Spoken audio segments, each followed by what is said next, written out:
Delen ñëfe doole ñëfe gëmoo leen yàlla waay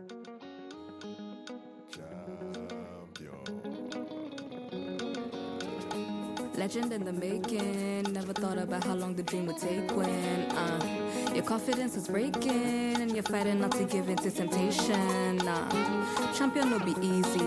Even a silver spoon needs food to feed a fool full of privilege. Money no be talent, talent be divine heritage. That's your leverage. Hustle every day where you know the seed top. Bank alert still no drop. I'm the brother, yeah. Thank you guys for tuning in. This is episode 7, long overdue. I've been outside enjoying the summer. I have no excuse, but I hope you guys have been doing the same thing. You know, it's the season of the year. Everybody loves summer, even though people claim they don't. Some people claim it's too hot. Forget all that noise. The summer is the best time of the year for many reasons, including the music. There's so much music every summer. Artists seem to have this, and this is something that I should probably think about. You know, what are the industry standards for this type of thing? But artists are constantly trying to catch the summer wave and do a summer drop, and have so many people you could see. Thames obviously dropped her album earlier this year, Born in the Wild. So many bangers on there. Obviously, like, I don't even need to talk too much about Thames. Like, she has the world on lock right now. Burning, Wickedest, Get It Right, Love Me Jeje, obviously Gangsta.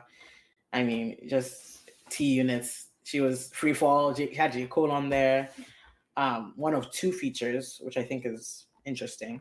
And then, she has been touring the summer. Her show has received, great reviews. All the videos are trending all over TikTok. So Thames has had a great summer.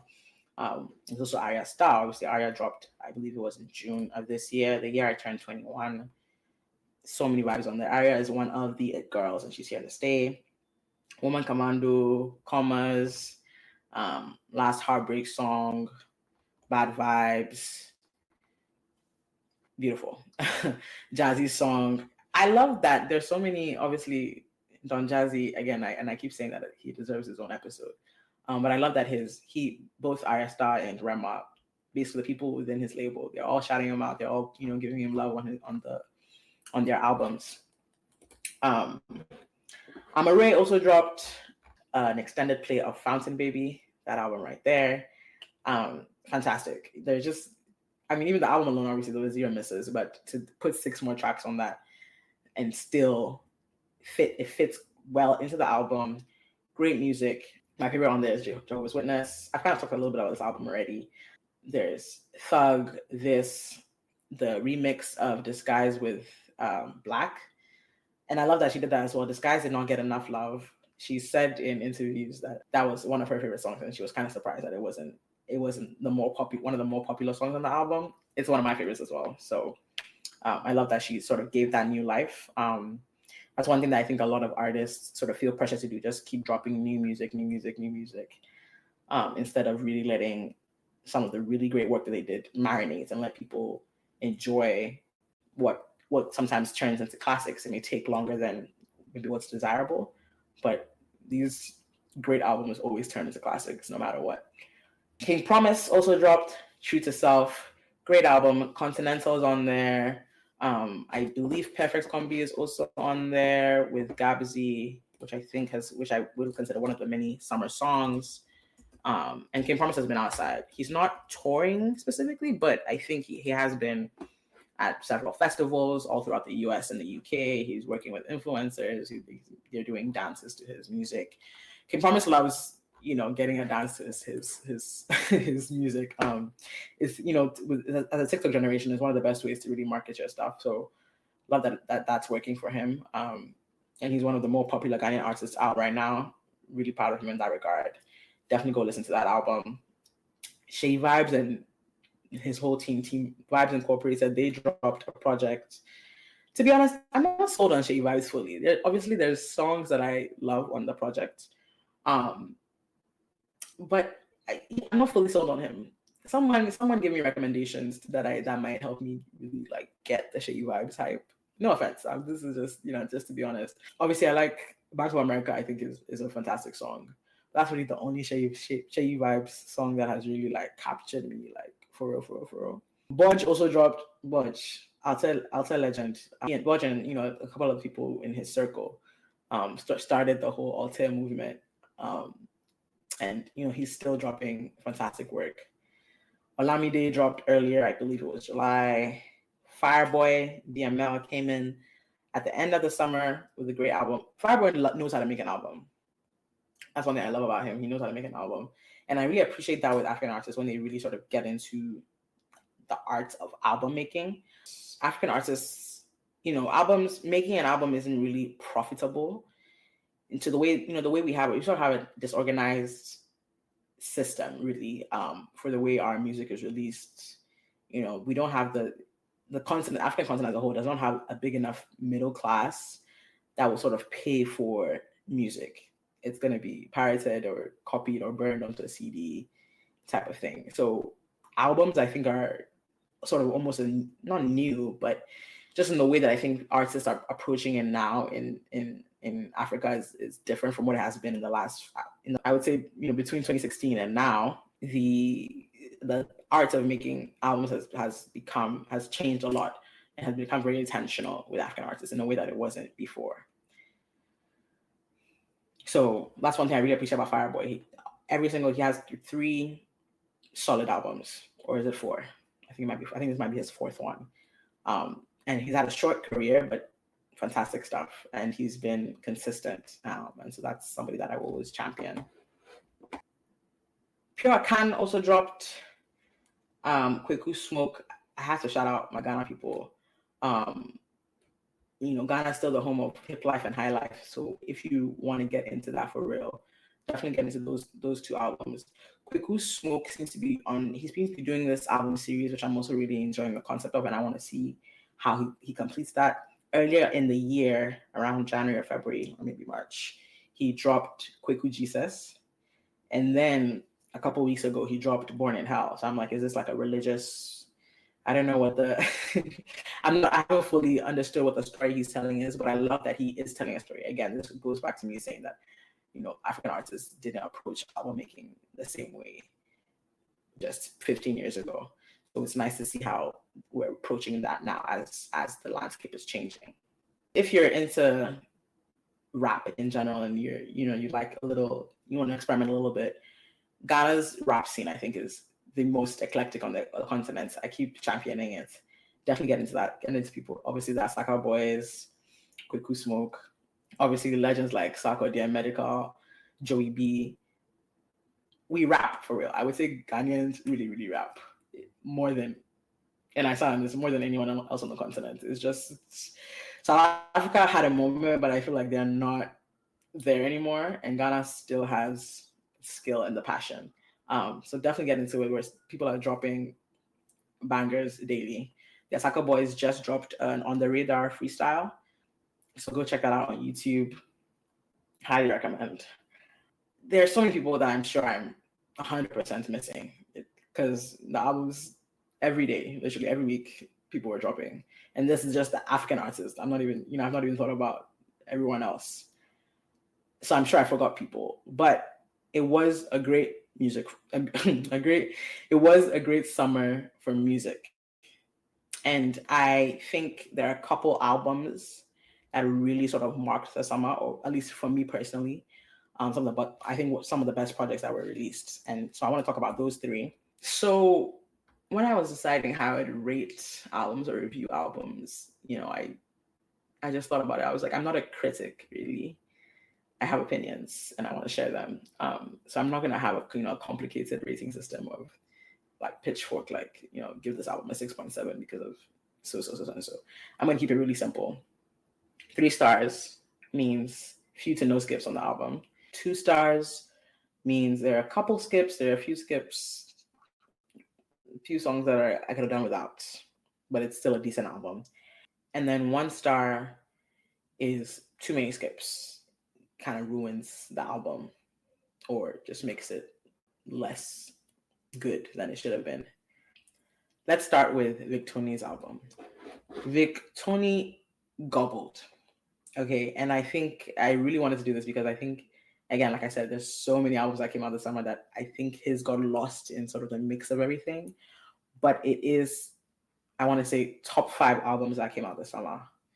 I think I'm going to stand on that. Top 5 of all the albums that came out this summer, Victony was standing strong. Very, very, very good album. Stubborn, the project really shows Victony's maturity, his vocal ability, and sort of his understanding of his sound and Afrobeats as a sound, and sort of mixing that with R&B vibes, and sort of taking that to the international stage while still feeling, again, true to Nigeria, which is what I always want artists to do, to really sort of experiment as much as you want, but make sure the core of Afrobeats, the essence of Afrobeats, is still in there. And I think Victony did that beautifully. He comes in with Oshapra. I don't think I'm saying that right, but lovely intro. I love a good intro, something that sort of really just sort of opens your ears to the album, sort of like a massages you into it, sets the tone for the whole. You're gonna get vocals. You're gonna get soulful R&B type sounds with, of course, that Afrobeat space. He then quickly goes into History, which is my favorite song on the album. Well, it's one of my one of my favorite songs on the album. I really like that song. Again, the vocals on that. There was a lot of discourse. Well, there was a tweet saying that Wande Cole is still the best male vocalist to ever come out of Nigeria, and no one has sort of tugged at his wig yet. I can agree with that to an extent, but I will say that I think Victony and Fireboy have some really good vocal ability. One thing I like about this album, Victony did a really good job with the features. I think he selected the features very thoughtfully. Asake, Shali Poppy, St. John, and Tizo Touchdown are on there. A really random mix, but they all really work well with the songs that they are on. I love that Shali Poppy and Asake are kind of on everybody's album this year. Shali Poppy dropped an album earlier this year. It didn't do as well as his debut. It's not. I would say it's not as good as his debut, but there's still bangers on there. And I like that he's doing a feature run. It's kind of announced his presence, even though he didn't drop a summer album. He's been around, and he's doing a couple of shows, and he's announcing his presence. Benin Boys for real. The St. John song, Tiny Apartment. Fantastic. That feature selection, the way they sing with each other, really good song. Highly recommend if you're into R&B, if you're into St. John. Really good song. Get into it. Risk is the biggest song, I think, off the album. That's been the most popular one. Risk. Yep. Fire. There's Bastard, Don't Be Silly. The title alone. I love a song with a fun title. Like, usually that's gonna be a banger if it's a fun title, if it's a fun long multiple word title of a song, it's usually pretty fun. And Bastard Don't Be Silly is a perfect example of that. Victony gets 3 stars from me. If you have not listened to this album, I highly recommend it. Victony put his foot in it, and he deserves the props 100%. Moving on swiftly to Asake, Lungu Boy. This album was very interesting. I will first say that one thing that I wish Asake would do, and I wish there are people like Burna Boy, just the constant dropping of albums. He's dropped an album every year for the last 3 years, again, and they've all been great. So it's like, why complain? And people are asking for it. When there's demand, why not meet that demand? And then also, I think, which is Burna Boy's first philosophy, is that when you're hot, strike the pan, do as much as you can, squeeze out all the juice that you can, which I get the sentiments behind. But sometimes too, I think it can get overwhelming from one artist when you feel like he's constant. Like Burna Boy has not stopped touring. I think he's still touring. He's been touring. I think he toured for 5 years straight.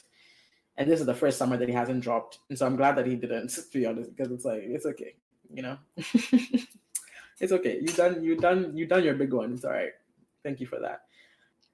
So Asake, this album, it was a grower. It took a while to grow on me initially, and then a lot of people online will agree. In the beginning, a lot of people were calling it mid. It wasn't giving. It was boring. And initially, it really did feel that way.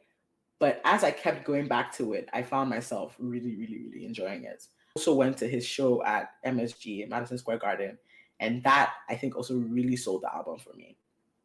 I was talking to a friend who said that he thinks he prefers the Lungu Boy over Ashake's last album, which was a work of art, which I thought was a very interesting opinion. I don't know if I agree.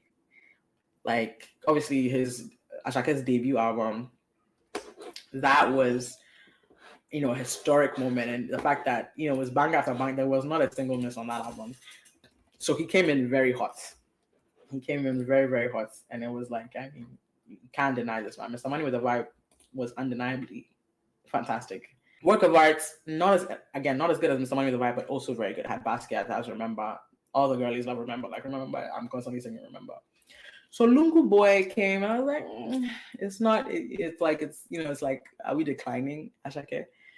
And I apologize for that thought, because the album got a lot better as I sat with it, as I saw him in concert, as I've seen the concepts that he's been trying to create, the rollouts that he's done is actually quite interesting. But there's a reason why I think the album is a grower. It is not perfect. It's not perfect. There are things that I think could have been done better.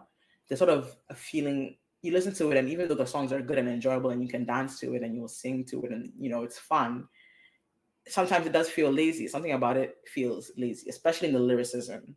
The production, not funny enough, but the production is 10 over 10. Most of the songs were split. The album has been split in half with P Prime or Prime and SARS. SARS is obviously a legend. Hasn't missed once. One of the most experimental producers out of Nigeria, and also one of the most successful.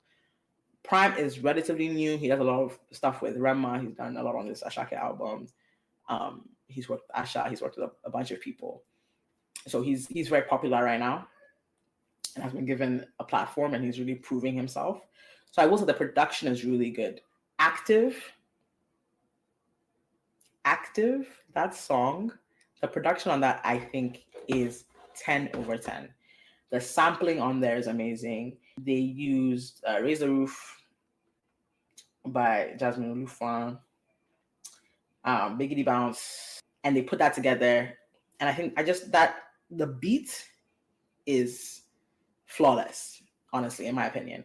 And so that song just feels really, really good. And because it has that hip hop basis, Travis Scott really rides the feature. Again, very important that I think Afrobeat artists really consider the features that they're choosing.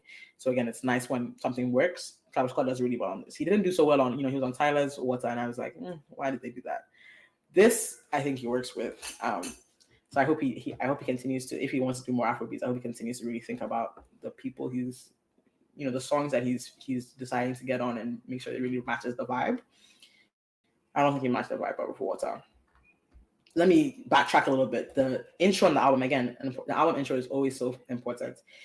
I mentioned Asha, and this is Prime, who's worked with her.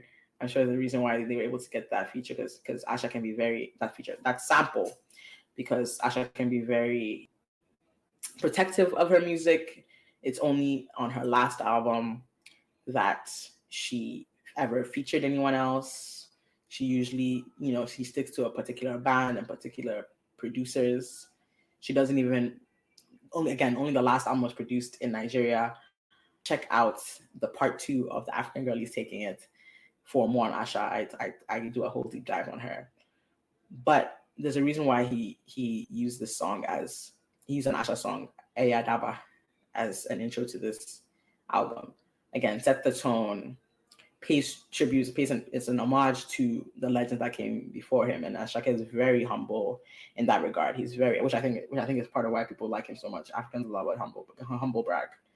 Africans love a humble guy, which I think is why people don't have so much smoke for Asake, but they have more smoke for Rema, because Rema is like, I don't need to be humble.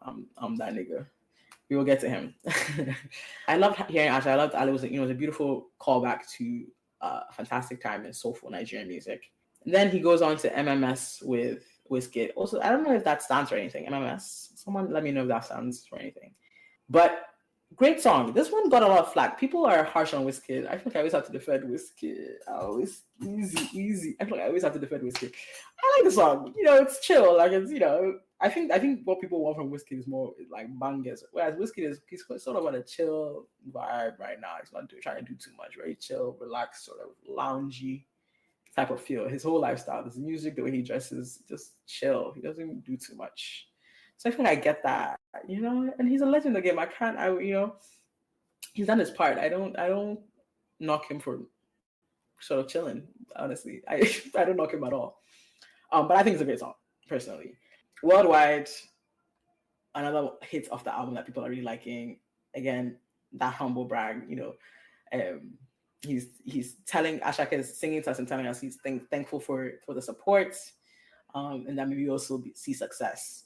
People love that. People love sort of, Asake is there's sort of a gospel element to him almost. He's praising God, and then obviously I don't know if he is Muslim himself, but his name is Ahmed, and I mean this is very common in Yoruba culture. People are both Christian and Muslim, and they have that mixture in their family, so they have influences from both cultures and both religions, and so that kind of reflects in his music, especially on Suru, where he's quoting Quranic verses.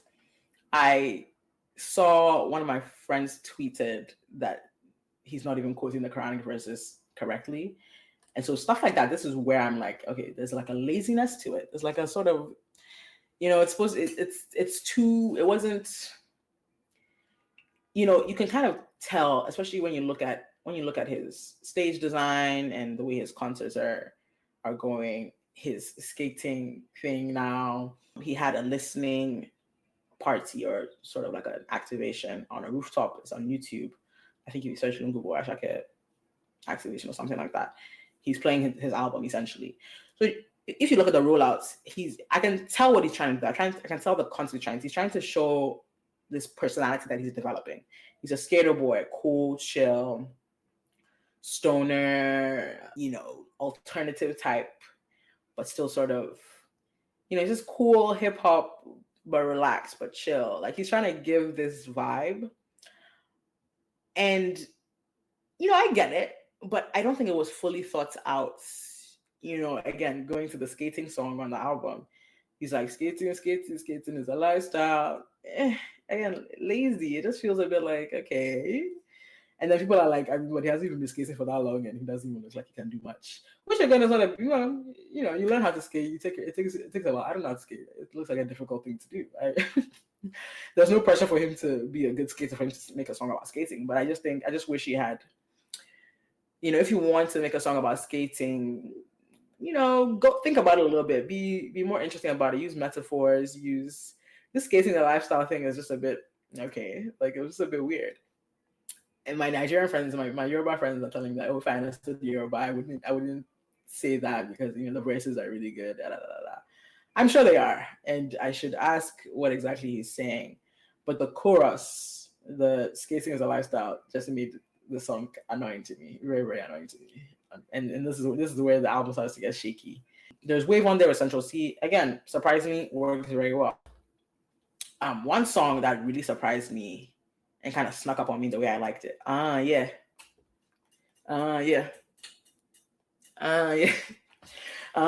That song. Again, fantastic production, and we have to get that to SARS. SARS made an appearance on stage at his MSG show, at Asake's MSG show, and that was really fun to see. The song is so good. When you and this is where I'm like, sometimes if you're the kind of person that focuses on the lyrics, you're like, like again, he's not doing much on this song. But if you sit down and listen to it, and this is where it's a grower. You have to sit down and sort of listen to it, feel the vibes. Hearing this song live really, really blew it up for me. I have a TikTok recap from the MSG show. If you go on to the In the Mix Party page, you can check that out, kind of see what the stage was like. And then, of course, there's Fuji vibe. That's the core of who Asake is. He's a Fuji guy. He's a real Yoruba man.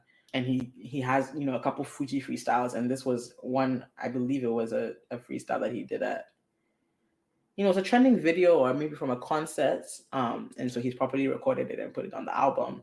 And then I believe the band is composers that play the instruments on that. I think, we love Fuji. Fuji Faji, we love it. Like that's exactly who Asake is, and it's nice that he's still leaning on that. I want to see more of this. I wish there were more Fuji inspired songs on the album. And I hope he sort of continues to lean into it. Obviously, again, that's his basis, so it's, you know, it's in everything that he does. But I would love to hear more similar to Fuji vibe. All in all, it's a good album, right? You know, the songs I have not mentioned, they were okay. Every song in the album, every song in the album is some are great and some are okay. And so this is where I think it sort of falters a little bit. I wouldn't necessarily call them skips, but you know, it was okay. They're all right. You know, like I haven't mentioned I Swear. That's something that maybe I like that song. I like Wine. I like this is tricky because I like all the songs, but it's just some of them are just like they were just okay, you know. And I think we should strive for excellence every time, right? Maybe I'm too strict. So Asake gets maybe a 2.5 star from me because I can't give him a 3 star. There's something about the album that just sort of lacks in full vision. But again, it is a very good album, and I still frequently listen to it. I'm in the shower jamming to that album all the time, and there are a few songs that I constantly go back to. And this is probably where I would say that like that's why it's a 2.5 as opposed to a full 3 stars, because I don't necessarily go and listen to the whole album again. But I'm like, yeah, I like that song. I'm gonna listen to Worldwide. I'm gonna listen to Wave. I'm gonna listen to Active. I'm gonna listen to Sue. But I'm not going to listen to Mood or My Heart really. They just didn't call me like that, you know? Now, for the album of the moments, I think the biggest drop of the summer, sort of shook the table, had a very strong message where Rema was like, you guys all piss me off and I can do whatever I want. And I just love that energy. I just love that energy. I'll start from, let me see if it goes without saying. He is a 3-star album. He is no skips beginning to end. I've heard a lot of album reviews. Again, this was a very controversial album. People, you know, are not used to Rema sounding like this. They're used to their baby boy singing sweet melodies, romantic, sexual songs. And the sex is very much still there. You know, he's Rema. Like, he kind of just oozes it. Let's be honest. But you know, people just didn't love the sort of energy that this had. It's a bit rough, it's a bit wild, and people want, you know, has become the more refined sounding Afro beats, and that's exactly what Rema is standing against. Because one thing Africans are not is refined. We don't care to be refined. We love to do legwork. We like to break it down. We're rough and wild when we're allowed to be. Right? We're loud. We're rowdy. We're high energy.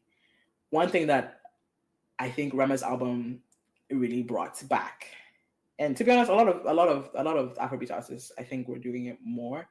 The basis of Afrobeats is the drums. It's the drums. It's that panugo rhythm. It's that heavy African drum. It's that heavy African drum that I think we sort of strayed away from as Afrobeat has become more popular in the West. Like, we sort of softened it around the edges. And that's exactly what Rema doesn't like, which I just love that he's standing 10 toes on that. He's standing 10 toes on the fact that, like, look, first of all, I'm limitless. He's a very versatile artist. If you've been following Rema since the beginning of his career, he's done everything. Trap, obviously Afrobeats, he's doing a little R&B, rapping, bars. Like, he's that nigga, like he said. And I think he has every right to sort of get angry and yell and say, look, I've done so much at my young age. I'm top 4, and you guys need to start putting some respect on my name. He comes in hard with Macham. Again, this is P Prime. P Prime does, I think, the first half of the album, and then London and some other people are doing the rest. Comes in hard, and it doesn't stop. The energy doesn't slow down until about Benin Boys. Macham as a man,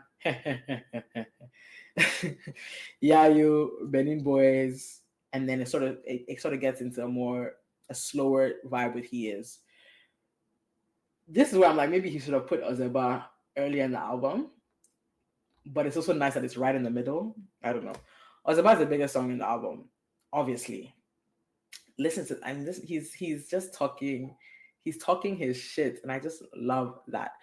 He doesn't care what anybody says about him. He doesn't care, or maybe he does care, and he's like, well, you guys can talk, and I'm still gonna make money at the end of the day. Like, just give me my props. Look at what I've been able to. Look at what I can do. Look at what I'm free to do, and he does. It's crazy. I just love that he's talking his shit on this album.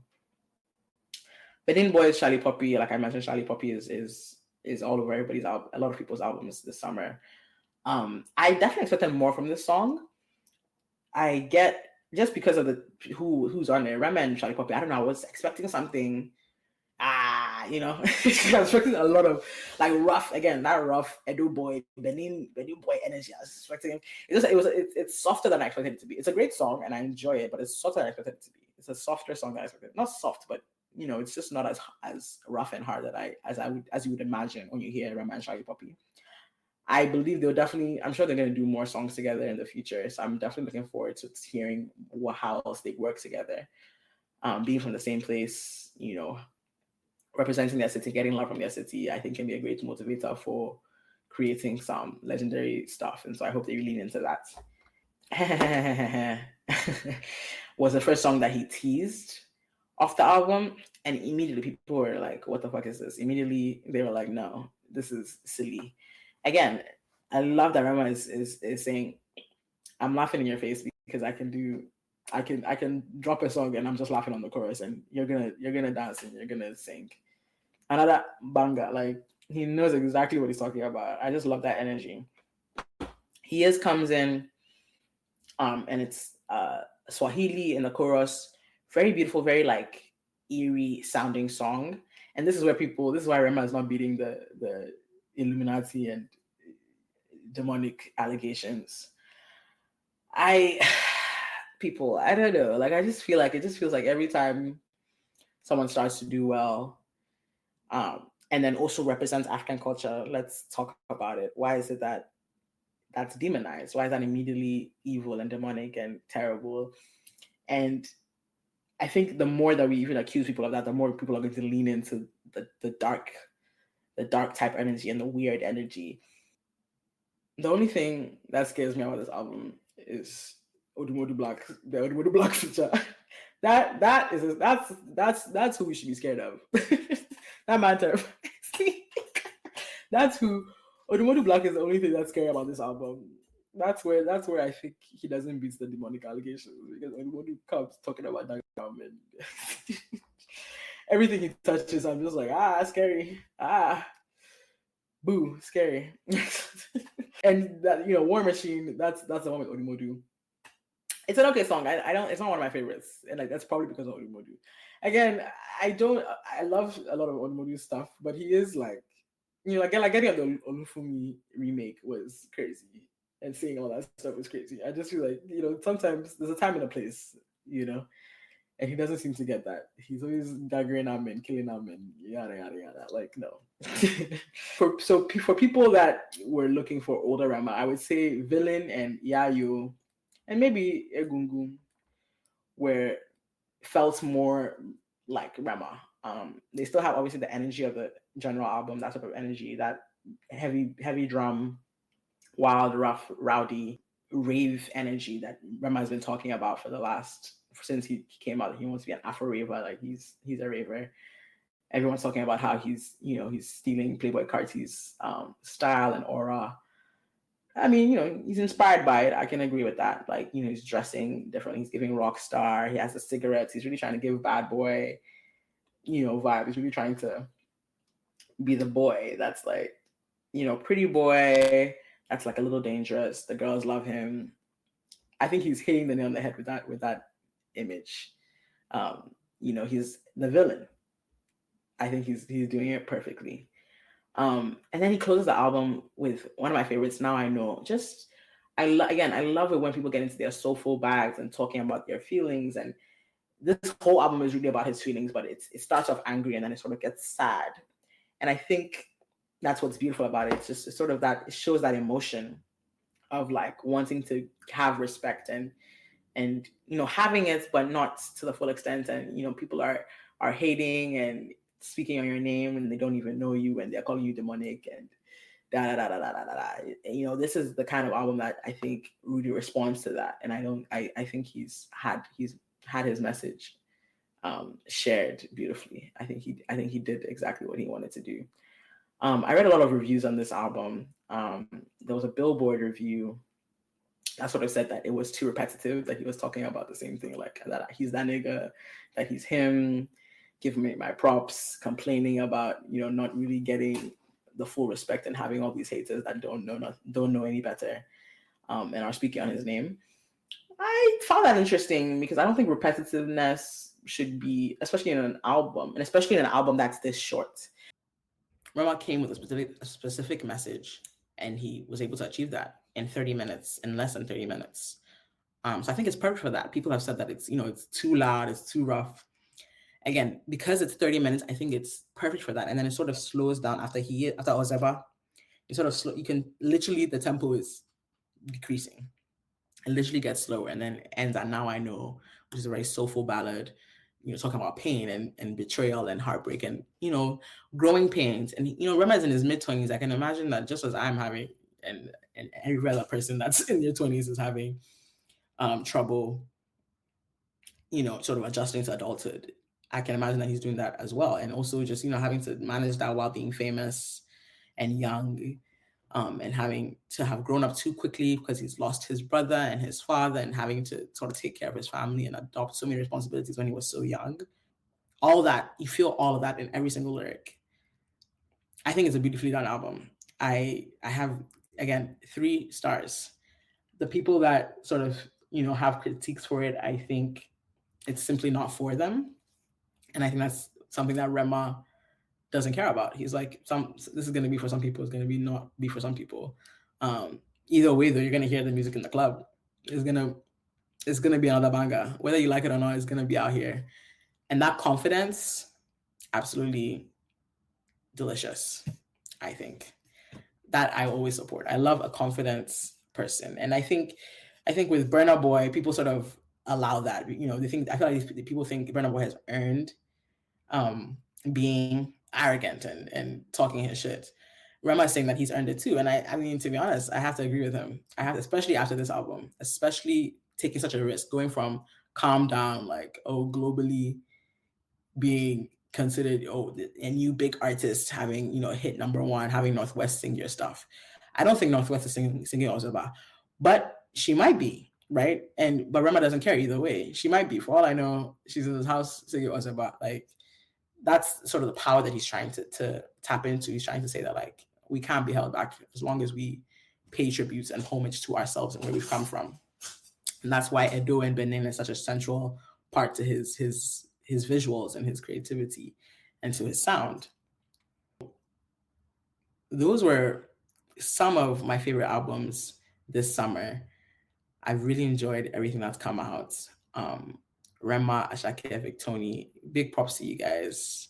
Keep dropping that shit. Keep giving us sounds, looks, fashion, you know, image. Give us vibes. Like, we love it all. And even the haters keep talking. Like, I think it's a good sport being able to talk back, whether it's to the naysayers or to the supporters. I think that's the job of the artist, to talk back and understand what the crowd wants and doing what they want, regardless. Because art is for the artists, and you only get to experience it, but it's not for us, right?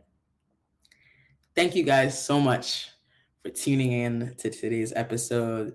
I have been Mariah. This has been In The Mix. Head over to our socials, Instagram, Twitter, TikTok, @InTheMixPoddy, PODDY, @InTheMixPoddy on every platform. Like, subscribe, comment, follow us on YouTube, Apple Podcasts, Spotify.